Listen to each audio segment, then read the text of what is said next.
এই বন্ধু বাবাজি আমার গভীর মনোযোগ দিয়ে কথাগুলো শুনবেন, দিলের কান লাগায় কথাগুলো শুনবেন। যদি কান্না না আসে কান্নারা ভান ধরবেন। নবী আকরাম সাল্লাল্লাহু আলাইহি সাল্লাম হযরতে জাবেরকে বলতেছেন, জাবের তোমার ফ্যামিলি সব জান্নাতি। হযরতে জাবের ফ্যামিলি সহ কেন জান্নাতি হইল শুনতে চাননি আপনারা? শুনতে চাননি? হযরতে জাবের কেন ফ্যামিলি সহ জান্নাতি বলেন শুনতে চাননি আপনারা? তাহলে একটু শোনায় দিই, অল্প সময়ের ভিতরে সময় নাই। হ্যাঁ বন্ধু বাবাজি আমার দিলের কান লাগায় কথাগুলো শুনবেন। আল্লাহ নবী সাল্লাল্লাহু আলাইহি সাল্লাম খন্দকের যুদ্ধে নিজেও খননের কাজে ব্যস্ত আছেন। এমন সময় নবী আকরাম সাল্লাল্লাহু আলাইহি ওয়াসাল্লাম গোল্লায় পড়ে যাইতেছিলেন। হযরতে জাবের নবীকে জড়ায় ধরলেন। নবীকে জড়ায় ধরে বলে, ও নবী, যদি আপনাকে না ধরতাম আপনি পড়ে যাইতেন, এজন্য আপনাকে ধরছি নবী। আমার নবীজি আপনি তো পড়ে যাইতেন। বলে, ও জাবের তুমি শুধু আমার পড়ে যাওয়াটাই দেখলা, তোমার হাতের তালুতে কি কিছু বাজে নাই? বলে, হুজুর বেজেছে তো আপনার পেটে পাথর বাঁধা, পাথর বেজেছে হাতে। হুজুর আকরাম সাল্লাল্লাহু আলাইহি সাল্লাম বলতেছে, এরা যাবে আমার ঘরে আজকে অনেকদিন যাবত চুলায় আগুন জ্বলে না। জাবের রে আমার চুলায় আগুন জ্বলে না, আমার চুলায় আগুন নাই। এরা জাবের চুলায় আগুন নাই, এজন্য আমি ক্ষুধার যন্ত্রণায় পেটে পাথর বাজছে। হযরতে জাবের বলেন, হুজুর যদি আপনি আমাকে অনুমতি দেন আপনাকে আমি একটু বাড়ি দাওয়াত খাওয়াইতে চাই। হুজুর বলেন, দাওয়াত তো খাবো কিন্তু আমি একা খাবো না জাবের। জাবের রে আমি একা দাওয়াত খাবো।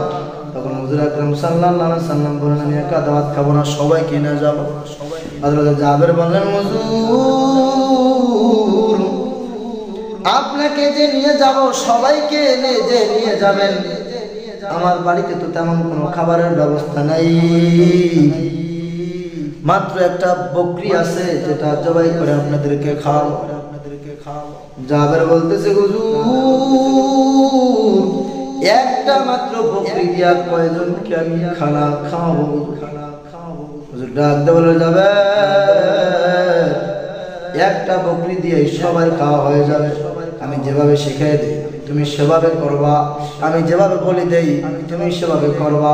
তুমি বকরিটা জবাই করবা, টুকরা টুকরা করে গোশত বানাবা, গোশত বানায়া ওরে জাবের রে তুমি রান্না করার পরে সুন্দর করে ঢাইকা রাখবা।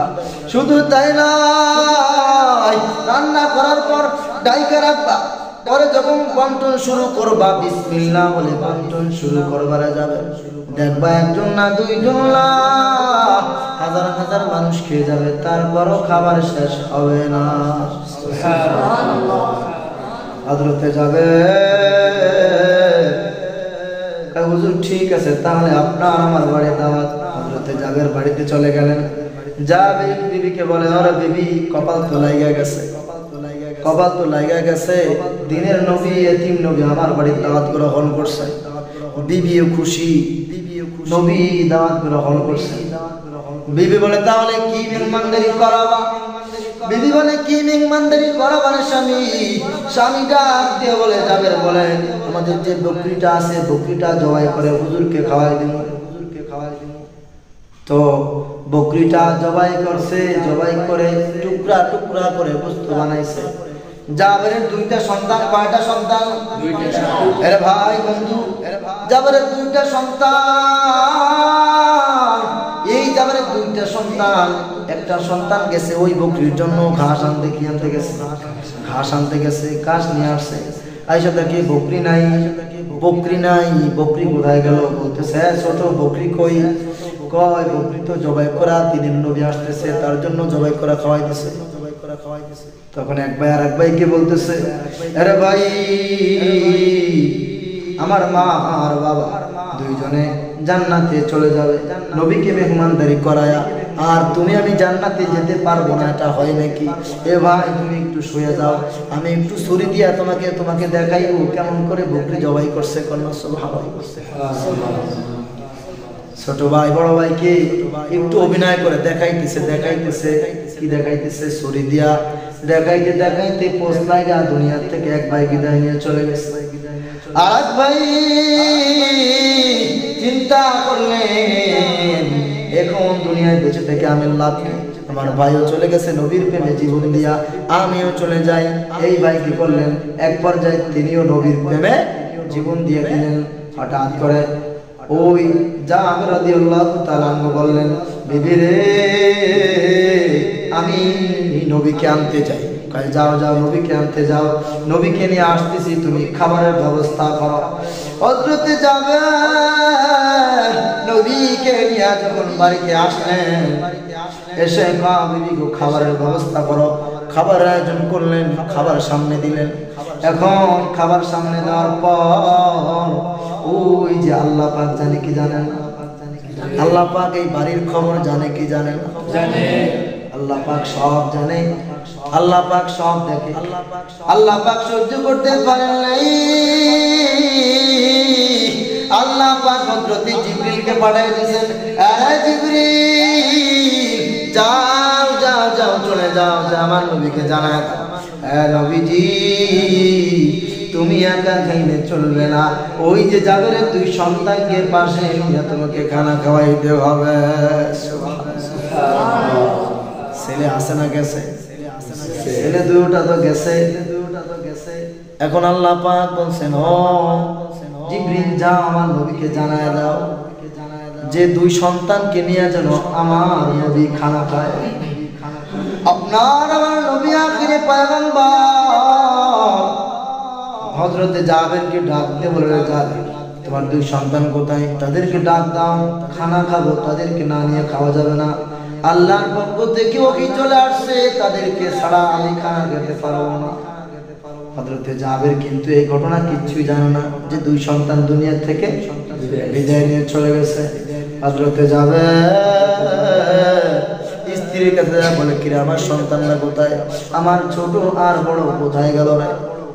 তখন স্ত্রী বলতেছে, গো স্বামী আপনার আমার যে দুইটা সন্তান, এই দুইটা সন্তান নবীর প্রেমে জীবন দিয়া দিছে, নবীর প্রেমে জীবন দিয়ে দিছে। দুনিয়া থেকে বিদায়। সংক্ষেপ বলতেছি, অনেক লম্বা ঘটনা ভাই, সংক্ষেপে বলতেছি, যা বোঝার বুঝা নিয়ে। আমি কেন বলতেছি ঘটনা? জান্নাত পাওয়ার জন্য কি করতে হবে, নবীকে কতটুকু ভালোবাসতে হবে, কতটুকু মুহাব্বত করতে হবে। হযরতে জাবেরের বিবি ডাক দিয়া বলে, স্বামী রে আমার দুই সন্তান দুনিয়া থেকে বিদায় নিয়েছে নবীর প্রেমে জীবন দিয়া, এই দুই সন্তানকে এখন আর উঠানো সম্ভব না, তারা দুনিয়া থেকে চলে গেছে।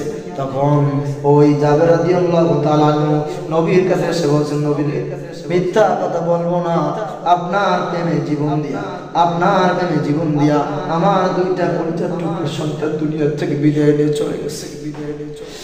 হুজুর আমার দুইটা সন্তান দুনিয়া থেকে বিদায় নিয়ে চলে গেছে, কিচ্ছু করার নাই, তারা আপনার প্রেমে জীবন দিয়েছে।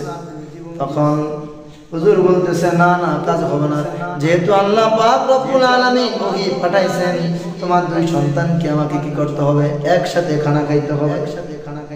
আল্লাহ রাসূল কি আল্লাহ রাসূলের ইশারায় কি মৃত্যু লাশ জিন্দা হইতে পারে না? পারে। সাইয়েদনা ঈসা আলাইহিস সালাম